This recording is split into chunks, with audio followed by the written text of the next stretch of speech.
समझना बहुत मुश्किल है, बुद्धि से समझना बहुत मुश्किल है।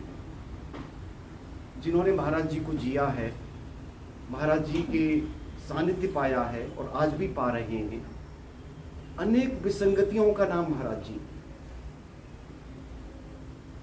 महाराज जी को अनुभव किया जा सकता है। मुझे नहीं मालूम इस पुस्तक में क्या लिखा है, बट मैं जानता हूं महाराज जी का चित्र है। जहां महाराज जी का चित्र है वहां महाराज जी है। लेखक ने अपने विचार लिखे होंगे, अपने अनुभव लिखे होंगे, लेकिन जो महाराज जी का भक्त है, हर भक्त लेखक है। मैं ये कहना चाहता हूं, आपके अपने अनुभव क्या हैं, और उसके लिए आपको थोड़ा सा अंतर्मुख होना पड़ेगा। अपने आप महाराज जी समझ में आने लगेंगे। महाराज जी के बारे में जो परिचय देने का प्रयास हुआ है वो विनय चालीसा में हुआ है। तो मैं विनय चालीसा को ही अपने अनुभव से ग्रंथ मानता हूं कि वो परिचय क्या है कि कुछ परिचय ही नहीं है महाराज जी का। हर भक्त के लिए अलग परिचय है महाराज जी, और वो क्या है? अनुभव। बस इतना जानते हैं सब लोग कि महाराज जी ने शिष्य नहीं बनाए। हम सब लोग भावावेश में आके जय गुरुदेव उनको कह देते हैं। महाराज जी ने कभी कोई शिष्य नहीं बनाया, भक्त बनाए। किसके भक्त बनाए? अपने नहीं, हनुमान जी के भी नहीं। वो तुलसीदास जी ने रहस्य खोला है, राम रसायन तुमरे पासा। भक्त तो सब राम के हैं। और हनुमान जी की पूजा कैसे होगी? महावीर जी के सामने साहस कर रहा हूं, बिना राम जी के आप उनके पास नहीं पहुंच सकते। ये अपनी पूजा चाहते ही नहीं है। आप राम की राह पे चलिए, आपकी तो कृपा क्या बरसती है। उनकी राम की राह पे चलने के लिए मेरे अपने पिताजी को, जो संस्कृत के व्याकरण के विद्वान थे, महाराज जी कहते थे, पंडित बताओ उस ग्रंथ में क्या लिखा है? होतकर जी, श्री होतकर जी। योग वशिष्ठ में क्या लिखा है? यज्ञ कैसे होते हैं? थोड़ा बहुत तर्क वितर्क होता था। एक स्टेज ऐसी आई, महाराज जी मुझे कुछ नहीं मालूम, मैं जानता ही नहीं हूं कुछ। अच्छा, तुम कुछ नहीं जानते हो? हाँ, तुम कुछ नहीं जानते, तुम राम नाम जानते हो ना? राम नाम बोला कर, राम नाम लिखा कर। तो वो मैं अपने पिता के ऊपर महाराज जी की पहली कृपा मानता हूं। जब ज्ञान आता है तो बड़ा छिपा हुआ अहंकार भी ले आता है, और संस्कृताचार्यों के भी अंदर अहंकार होता है। वो भी चूंकि मनुष्य हैं, उन्होंने तपस्या की है, साधना की है, तो उनके अंदर भी एक कीड़ा आ जाता है कि मैं ज्ञानी हूं। और ज्ञानी भगवान को पा नहीं पाते। उद्धव जी से लेके कोई भी हो, कोई ज्ञानी भगवान के नजदीक आसपास पहुंच सकता है, उनके भवन तक पहुंच सकता है। भगवान को तो भाव से पाया जा सकता है। भाव पाने के लिए बड़ा सरल है, जो मेरे पिताजी को महाराज जी ने दिया, और हम सब लोग हैं, हमारी संस्कृति में है, वो राम नाम है। तो महाराज जी तक पहुंचना है, हनुमान जी माध्यम है, और पहुंचना कहाँ है? लक्ष्य कहाँ है? श्री राम। राम की राह पे जो चल पड़ेंगे ना, मैं निश्चित कहता हूं उन लोगों में, उनके परिवारों में, उनके समाज में विनम्रता कूट कूट के भरी होगी। और हम सब इस भौतिक युग में सब कामयाबियों के लिए बेचैन हो रहे हैं। बिना विनम्रता की कोई कामयाबी न तो किसी को मिली है, मिल भी जाएगी तो टिकेगी। और राम जी का तो पूरा जीवन ही विनम्रता में है। शिव जी का जो संदेश है कि शिव किसी को तिरस्कृत नहीं करते, वो राजा के रूप में राम ने प्रकट किया है। कोई व्यक्ति बता दीजिए राम ने जिसका तिरस्कार किया हो, अच्छा है, बुरा है, भला है, राम जी के यहाँ सब स्वीकार है। यही महाराज जी की महिमा थी। महाराज जी के यहाँ बहुत संत लोग नहीं आते थे। मैं अपना अनुभव से बताना चाहूंगा, हम सब संसारी लोग पहुंचते थे। किसी के लिए बेटी के लिए दामाद चाहिए था, किसी बेटे के लिए नौकरी चाहिए थी, किसी को मुकदमा जीतना था, किसी की फौजदारी हो गई थी, किसी के व्यापार में घाटा था। सब परिस्थितियों के मारे लोग पहुंचते थे। पश्चिमी जो महाराज जी के भक्त बने, वो कोई अपने निजी कारण से नहीं आए, उनको इन चीजों से आवश्यकता नहीं थी। तो एक बार महाराज जी ने मेरे पिता से कहा, मैं भी बैठा था, पंडित क्यों आते हैं लोग हमारे पास? सब अपने कार्य के लिए आते हैं, अपने स्वार्थ के लिए आते हैं। तो पिताजी ने कहा, महाराज जी गृहस्थ लोग हैं। नहीं, ये देखो पश्चिमी लोगों को, ये हमसे कुछ नहीं मांगते। तो पिताजी ने कहा, महाराज जी इनकी संस्कृति में ये सब व्यक्ति हैं, ये घर परिवार समाज का बहुत ज्यादा बंधन और बोझा लेके नहीं चलना है। महाराज जी कहते हैं, मुझे सब याद है, मेरे कानों में आज भी गूंज रहे हैं। 22 हो तो हमें दया आ जाती है।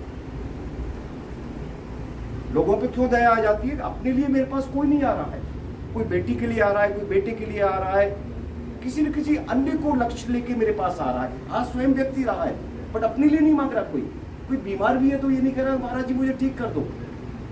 दिसंबर जी की कथा याद होगी, पिताजी ने पपीता भेजा उसके लिए, दिसंबर जी ने कभी नहीं कहा, बोले बाबा तुम्हारी मर्जी जैसे रखना है रखो। महाराज जी बड़े दयालु हैं, कृपालु हैं। जहाँ तक उनका भौतिक स्वरूप था बड़ा उग्र स्वरूप था, बिल्कुल कपी स्वभाव, हनुमान जी वाला स्वभाव। अभी आप आए हैं, अपार प्रेम है और प्रसाद खिलाया जा रहा है, 2 मिनट में भगाओ इसको, भागो। अंग्रेजी बोलते थे बाबा, गेट आउट, गेट आउट। भाग के जा रहा है, भक्त आया है बेचारा कहीं से, उसने धन इकट्ठा किया, किराया लिया, बस में लटकता पटकता महाराज जी को दया आ गई। 1 किलोमीटर गया, अरे बुला के लाओ उसे, हमारा भक्त जा रहा है, बुला के लाओ। 2 आदमी भागे भागे जा रहे हैं, उनको बुला के, महाराज जी बुला रहे हैं। ऐसी अद्भुत लीलाएं जिनमें कोई एक तारतम्य नहीं था। अभी बहुत बड़ा क्रोध है, अभी महाराज जी का लाड़ टपक रहा है, बातों ही बातों में ज्ञान दे जाएंगे, या तो बातों बातों में सहज भाव से पता चला वह किसी की खेती की बात हो रही है, दुकान की बात हो रही है, और कोई बहुत बड़ा ज्ञान आसपास कोई बैठा हुआ है किसी प्रश्न को लेके अपने मस्तिष्क में, और हिम्मत नहीं कर पा रहा है, संकोच है, या उसका स्वभाव से ही संकोची है। महाराज जी उसके सारे प्रश्नों के जवाब वहीं बैठे बैठे जाएंगे और आप कहेंगे जाओ प्रसाद पाओ, जाओ जाओ। और वो आदमी प्रसाद पा के जा रहा है क्योंकि वो जो लेके आया था अपने ऊपर एक बहुत बड़ा बैगेज, बोझा, उसका सब उतर चुका। ऐसी महाराज जी की कृपा है, ऐसा महाराज जी का स्वरूप तभी भी था, आज भी मौजूद। तो महाराज जी की कृपा में जाना है, राम का नाम लीजिए। अपने दुख दर्द संकट हैं सीधे महाराज जी के चरणों में रखिए, सीधे। कोई आपको बीच में किसी की जरूरत नहीं है, महाराज जी के चरणों में रख दीजिए। आपके लिए क्या सही है, कब उचित समय है, महाराज जी से बढ़िया कोई नहीं जाता। और जिद से, हठ योग से महाराज जी से कोई पा नहीं पाया आज तक। कोई कहे कि मैं 24 घंटे ध्यान लगा के बैठ जाऊंगा, महाराज जी तो भक्त वत्सल है। जो राम का स्वरूप है वही महाराज जी का स्वरूप है। हनुमान और राम अलग नहीं है, एक लीला है कि आप समर्पण तो करिए उनके चरणों में। और समर्पण के लिए सबसे पहली आवश्यकता है, ये निकाल के रखना पड़ता है, बुद्धि हमें समर्पण नहीं करने देती किसी को, केवल भाव करने देता। महाराज जी भाव प्रधान है। किताबें लिखी गई हैं, किताबें लिखी जाएंगी, मैंने पढ़ी भी नहीं है, अनेक कथाएं होंगी, संदर्भ होंगे, कुछ पर जो महाराज जी के पुराने भक्त हैं, कुछ के अपने मत होंगे, कुछ मतांतर होंगे, कुछ नहीं रखा है इन चीज़ों में, भाव प्रधान है। और भाव का रास्ता महाराज जी ने बहुत छोटी सी, बड़ी सस्ती सी किताब के माध्यम से खोला है, इसका नाम है हनुमान चालीसा।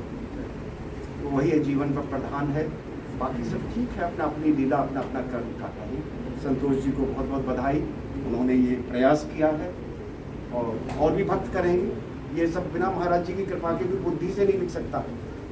मेरे पिताजी से कहा था, उनके बड़े दिमाग में प्रश्न थे महाराज जी को लेके, तो बोले पंडित हमारे बारे में लिखना नहीं, कुछ लिखोगे बहुत बुरा होगा।